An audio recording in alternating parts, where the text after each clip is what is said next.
Et si une simple intention posée avec votre cœur pouvait changer votre vie? Trop beau pour être vrai? Alors parlons ensemble maintenant du Sankalpa en Yoga Nidra. Namasté, bienvenue. Je suis Bérénice et je suis très heureuse de partager avec vous cette vidéo tant attendue sur le sujet du Sankalpa en Yoga Nidra. Comme c'est un sujet vaste et que je vais rentrer dans les détails, il y aura 3 petites vidéos plutôt qu'une longue vidéo qui risque de vous ennuyer après quelques minutes. Et comme c'est vaste et détaillé, je vais aussi lire mes notes par moment pour vous mettre au courant. Donc sans plus attendre, qu'est-ce que le Sankalpa? Le Sankalpa est un élément clé du Yoga Nidra. C'est une des étapes de la méthode du Yoga Nidra et on se répète le Sankalpa au début et à la fin du Yoga Nidra. En ce qui concerne la définition, Sankalpa est souvent traduit par résolution ou intention. Et concernant son origine, la première trace écrite que l'on trouve du Sankalpa est dans le Rig Veda, qui aurait été écrit entre 1500 et 900 avant Jésus-Christ. Mais le Sankalpa, c'est un petit peu plus complexe qu'une résolution ou une intention, car ça vient du sanskrit. Et mon ventre gargouille. Et le sanskrit, c'est une langue très riche et très complexe. Donc, étymologiquement, Sankalpa vient de San et Kalpa. San signifie devenir un avec, mais ça signifie aussi connexion avec la vérité ultime.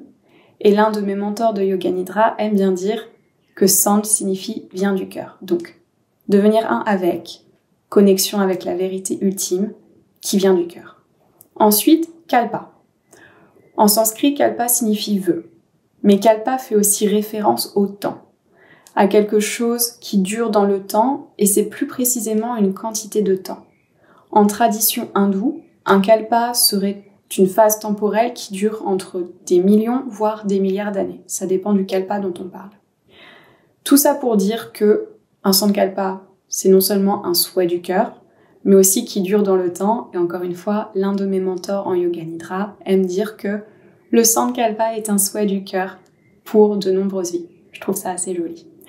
Donc le Sankalpa est une intention qui vient de votre cœur et qui est vraie.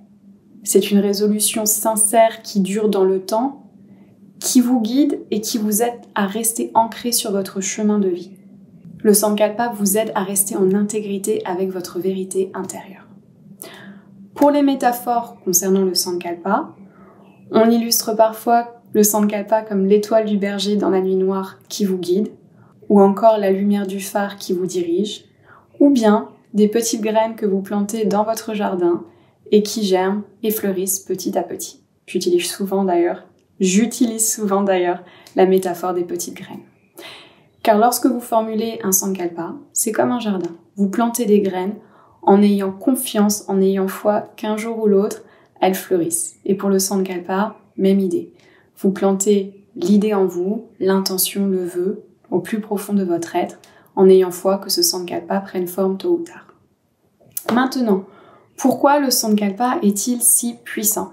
Le Sankalpa est puissant car d'une part, il est censé venir du plus profond de votre cœur, là où votre soi authentique, votre vérité ultime réside. Donc le Sankalpa est authentique, profond, aligné avec vous et sincère, car il ne vient pas du blablabla superficiel du mental. Et c'est toute la différence entre un Sankalpa et par exemple des affirmations positives qu'on répète devant son miroir. Et d'autre part, le Sankalpa s'établit dans les couches les plus profondes de votre conscience, dans votre subconscient. Comment ça marche? Quand vous pratiquez le Yoga Nidra, vous accédez passivement, naturellement, sans rien faire, à un état de conscience unique entre veille, alpha, onde cérébrale alpha, et sommeil, onde cérébrale delta. Ce qui fait que votre esprit et tout votre être est très détendu et donc très réceptif. Lorsque vous répétez le Sankalpa au début et à la fin du Yoga Nidra, votre Sankalpa s'imprègne naturellement en vous, en profondeur dans votre subconscient. Et c'est pour ça que ça fonctionne. Le Sankalpa s'imprime dans votre subconscient en profondeur grâce à l'état de relaxation unique auquel vous accédez durant la pratique de Yoga Nidra. Ce qui vous aide à créer une vraie transformation intérieure en douceur à chaque fois que vous pratiquez un Yoga Nidra.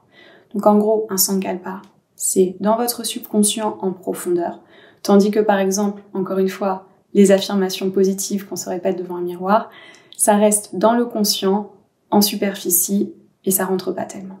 Pour résumer rapidement, le Sankalpa est une étape du Yoga Nidra qui existe depuis des milliers d'années. Le Sankalpa est connu pour sa puissance et sa capacité à vous transformer en profondeur, intérieurement et en douceur. Sankalpa signifie résolution ou souhait sincère qui vient de votre cœur et qui dure dans le temps.